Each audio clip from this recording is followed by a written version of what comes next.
While you're taking the drink, may I just interrupt you for a second? You can catch your breath. I want to welcome two of my colleagues who have joined me, Senator Joshua Miller from the great city of Cranston, and Senator Rhoda Perry from the great city of Providence. I would also just briefly like to acknowledge some of my colleagues in government who have joined us here today.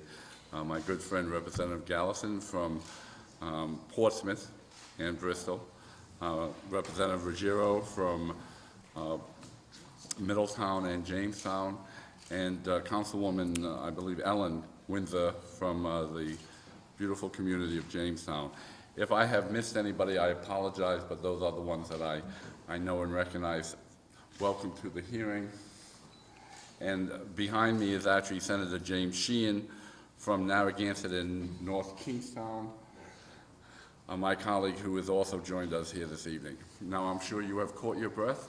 I caught my breath and I caught a little water too. You had some water, so all is right with the world. All is more or less right with the world. So to pick up where I paused there, I was talking about safety. Now in the post 9/11 world, we all have to be concerned about increased security. And LNG tankers, LNG terminals are no exception to those concerns. There will be security around the LNG tankers as they enter Narragansett Bay and make their way to Fall River. However, the exact size of the moving safety and security zone remains as now undetermined, though it will not exceed an area which is 2 miles ahead, 1 mile astern, and 1,000 yards on either side of the vessel. And I emphasize that's the maximum. Other marine traffic will be allowed to enter or remain in the safety and security zone with the permission of the Coast Guard. In Boston Harbor, which is more confined, busier, and more complex in terms of a commercial port, certainly, than Narragansett Bay, the security zone extends to 500 yards on either side of the vessel and 400 yards around the tanker when it's docked at the district gas terminal in Everett. There is no evidence that we have seen to suggest that commercial, ferry, cruise ships, or recreational traffic have in any way been discouraged or disturbed by the ongoing presence of LNG tankers in Boston Harbor, as the next illustration demonstrates. And this, I only have a clip in still form, but it's on YouTube, and you can see it right there. And what you're looking at here is you're looking at a photograph across Boston Harbor. That's the main shipping channel. That's taken from East Boston, where Logan Airport is. The harbor is at that point about less than half a mile across. The big power plant at the background is the old Boston Edison South Boston plant. And what, of course, you see there is a very large LNG tanker in the background, and actually what is a fleet of Solings racing in the foreground. So clearly there is no obstacle to the coexistence of recreational boating, including fleet racing and LNG tanker traffic in Boston Harbor. It was not my intention to interrupt you with questions, but I am familiar with the parallax view. How far are those boats from your tanker? Well, the tanker, assuming it's in the middle of the channel, and I can't tell you where it is, but I'm assuming it's in the middle of the channel, they're no more than 1,500 feet away. 500 yards. I'm curious as to why they are not observing a 500-yard buffer as we have been told will be in the Narragansett Bay. Because in the Coast Guard's assessment, if they're staying at the side of the channel, I'm guessing, I'm not the Coast Guard, is that they do not represent a threat to the LNG tanker. I don't think anybody thinks a Soling or any form of small recreational sailboat is a risk to the tanker. The risk is the other way around. I'd be more concerned about the boats trying to cross in front of the tanker. That's the reason. I'm going to cover that too, because in fact, I'll come to that later, but actually these safety zones existed in Boston Harbor pre-9/11. Back to the 1970s and 80s they were established. And they were established to create a buffer around a large commercial vessel in a confined waterway. And it's for the protection of the small ships and the smaller boaters, not the protection. They don't represent a threat to the tanker, they represent a threat, but it's the other way around.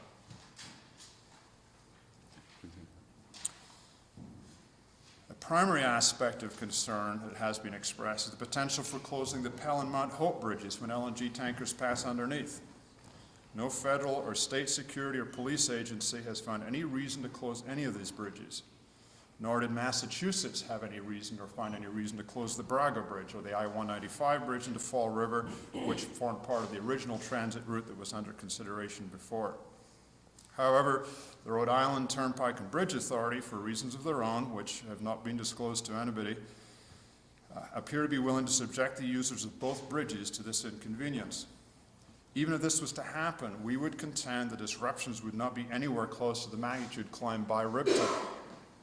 There are traffic survey data contained in the environmental impact statement for the Weavers Cove project, but none has been submitted by RIPTA to any of the agencies who are evaluating this project as of this point in time. But however, it might be more useful to look at a real-world example of what that does happen when bridges close. In Boston Harbor, the Tobin Bridge, which connects really the cities of Everett and Chelsea to Boston itself across the Mystic River, carries between 60 and 85,000 vehicles per day. When an LNG tanker passes underneath, the traffic is halted or restrained. They do what they call a rolling stop by the state police. Yet since 9/11, there have been no reported major traffic delays, economic disruptions, or any other adverse impacts from these closings, which are longer in duration than they would be in Rhode Island, since the LNG tanker in Boston is actually moving backwards under the bridge at very slow speed when it passes. Now, I mentioned 60 to 85,000 vehicles a day cross the Tobin Bridge. The comparable numbers for the Pell are 27,000 vehicles a day, and for the Mount Hope Bridge, 18,000 vehicles a day, or less than 1/2 to 1/4 of the vehicle traffic that the Tobin Bridge carries. In addition, the LNG tanker in Narragansett Bay is going forward at the time it passes, and it will be going at somewhat higher, significantly higher speed in the case of the Pell and somewhat higher speed in the case of the Mount Hope Bridge than the LNG tankers in Boston. Finally, let me, on the initial thing, talk about the environmental impacts, some of which are transitory in nature, and some of which are permanent, and some of which, unfortunately, are unavoidable. There will be a permanent loss of potential winter flounder spawning habitat in Mount Hope Bay, amounting to some 73 acres out of a total of 7,400 acres that the bay affords for spawning. While this loss is unavoidable, and while it seems clear based on the scientific evidence in the record that winter flounder stocks are suffering from overfishing, not a lack of habitat, we have nevertheless offered to mitigate this impact through habitat or other restoration programs. Weavers Cove has offered $15 million in mitigation on the table at the moment, and we're awaiting now a response from the resource agencies. We've had none from any of the volunteer groups willing to identify any suitable projects for which these funds could be applied. Nearly all the other impacts associated with the dredging or the construction of the berth and the underwater pipeline would be transitory in nature and would be further restricted to taking place between August 1 and January the 14th in Mount Hope Bay. That limitation in time is imposed by the fisheries agencies to protect the spawning and early breeding habitat, breeding periods for the various fish in the bay. As for the nature of the dredge material itself, or what the industry would call dredge spoils, we have had to conduct extensive testing of all the areas which would be the subject of dredging or construction work. This testing involves gathering extensive samples of the materials, analyzing their chemical and physical characteristics. In the final stage, the dredge material is mixed with water, in which sensitive marine microorganisms are present in order to measure the effects of the dredge material on the marine environment. This testing protocol is defined in extremely detailed procedures which are put out by the U.S. Army Corps of Engineers and the U.S. Environmental Protection Agency. Every step of the testing process requires the agency's approval, and the samples must be tested by independent laboratories that are certified by the U.S. Army Corps of Engineers. The results of testing both the Mount Hope Bay and the Taunton River sediments have shown they are free of hazardous or toxic level of contaminants and are suitable for disposal in the offshore disposal sites in Rhode Island Sound and Massachusetts